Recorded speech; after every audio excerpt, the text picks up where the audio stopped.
we only have 13 minutes to talk about all the other issues, abortion, race, whatever. But think about these other issues then in the context. Well, before we get to abortion, this is very important. Does Scalia say that the right to bear arms means that the state can't have background checks? That the state can't, let me go through some things in California, can't say magazines are a certain size, that you can't buy certain kinds of ammunition, that certain kinds of guns can be banned? Right? Would Scalia say the Second Amendment means that I have a right to a flamethrower or a bazooka?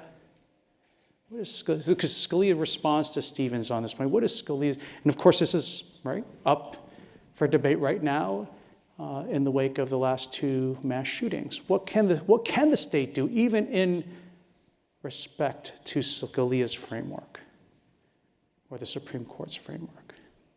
Can the state do all those things? Ban certain kinds of guns, create background checks? Yes.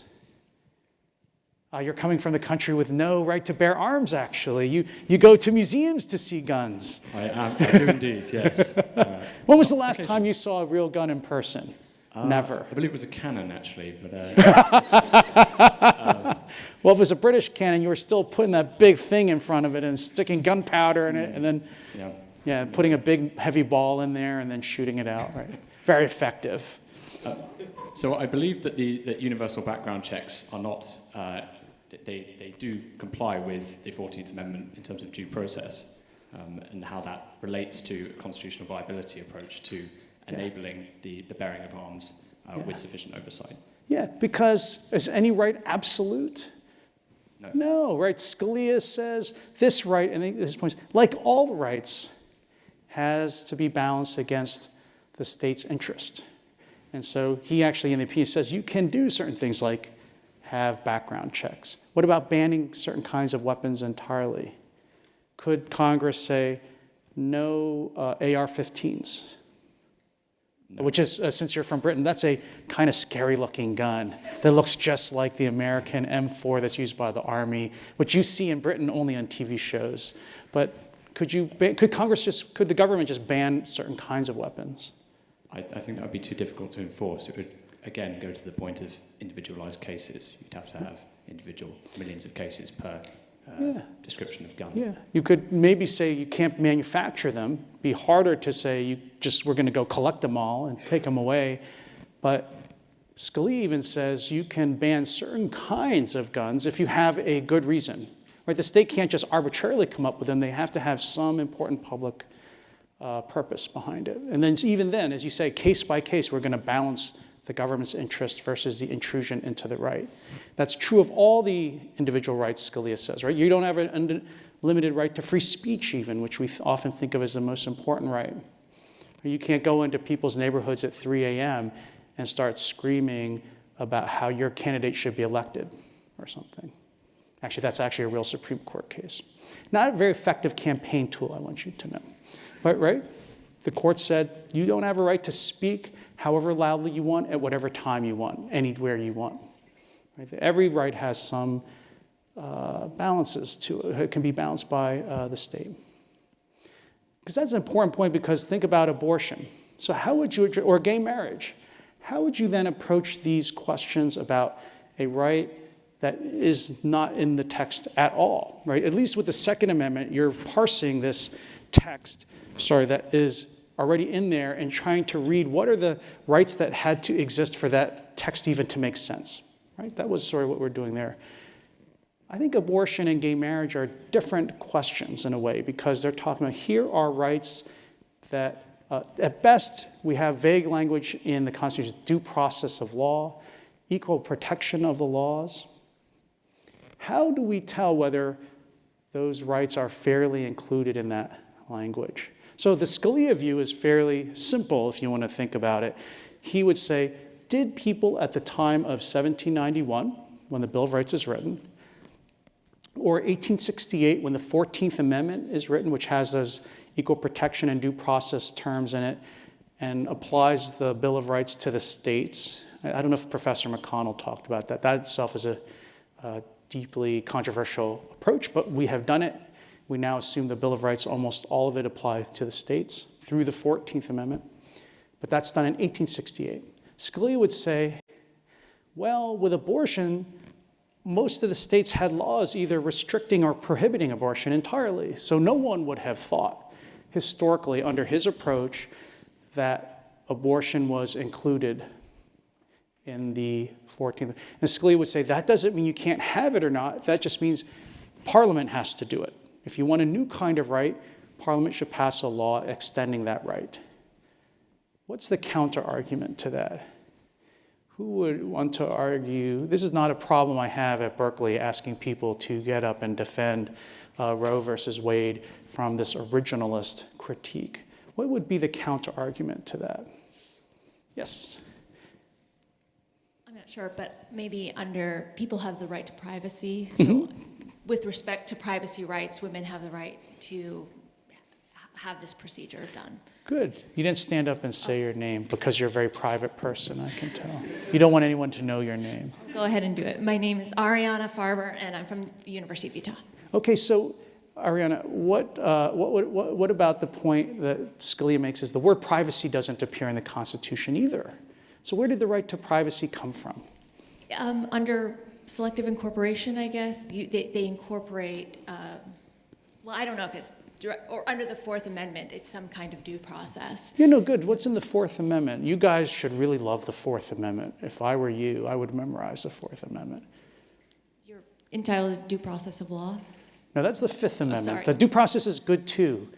But due process means a state can't take away your life, liberty, or property without due process of law. But that also means it can take away your life, liberty, and property once it goes through the process, right? Which is, people miss that part, especially the life part.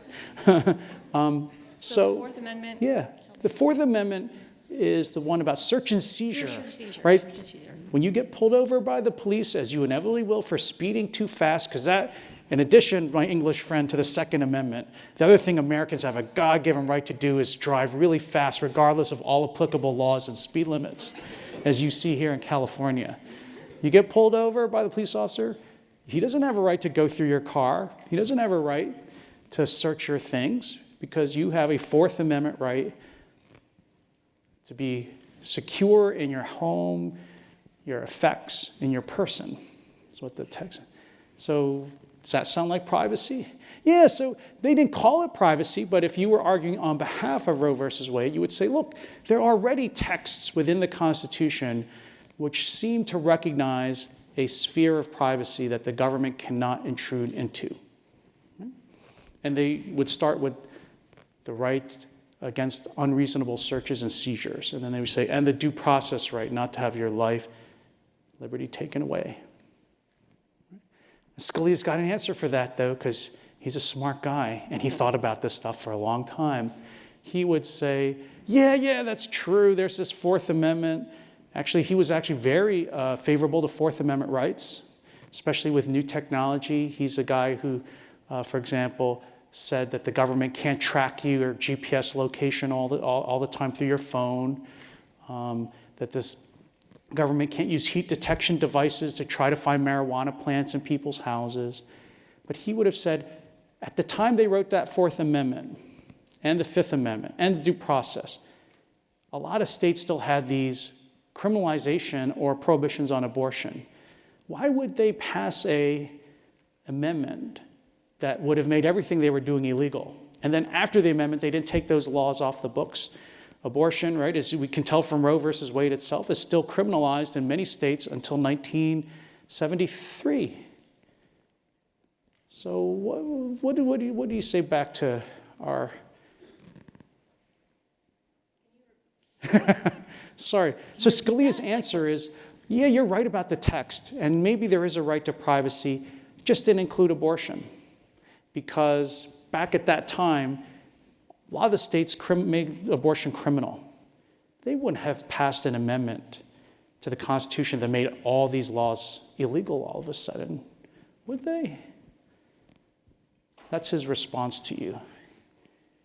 Since we are almost over, I'll give you the last word, which you could never get with Scalia.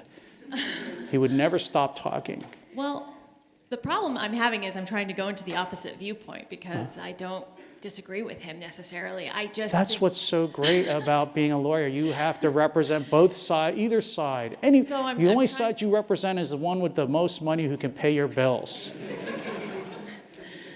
I would say that the states don't have a right to infringe. So via the Fourth Amendment, the states can't supersede what the Constitution says. So even though they might have the ability to limit it or structure it via some limitations or whatever, they can't take it away entirely. It's some, So I would say that's a piece of what the response would be, but over time. Right? So people would say, right, people who respond to Scalia would say, okay, when it comes to abortion or gay marriage or any of these new rights that were not in the text, maybe those were criminal at the time that the 14th Amendment was written.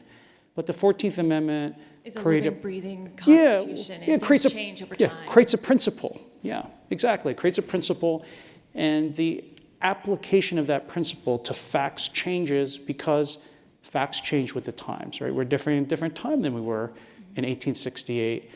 And Scalia's response using history only tells you what that principle meant back in the day when we still got around the country in horses, right? And there was no internet. Oh my God, can you imagine such a world? All documents are still written by hand, right? So the response would be, and this is, you see that in some of the readings, what if the Constitution just puts out principles and those are permanent, but how you apply them to the controversies of today changes, right? And that's the challenge for the originalist, is at some point you do have to take account of modern times. And so you can't always just say, it's just like 1791 with self-defense or 1868, because technology makes things different now. I'm so sorry. We're at the very end of the hour. I'm going to stick around a little bit. If you have questions, I'd be happy to answer them. Thanks very much. I hope you learned something about the Supreme Court. And if I see some of you in law school, let's pretend we don't know each other. And I already told you all the answers to the exam just now. But thank you very much. Okay.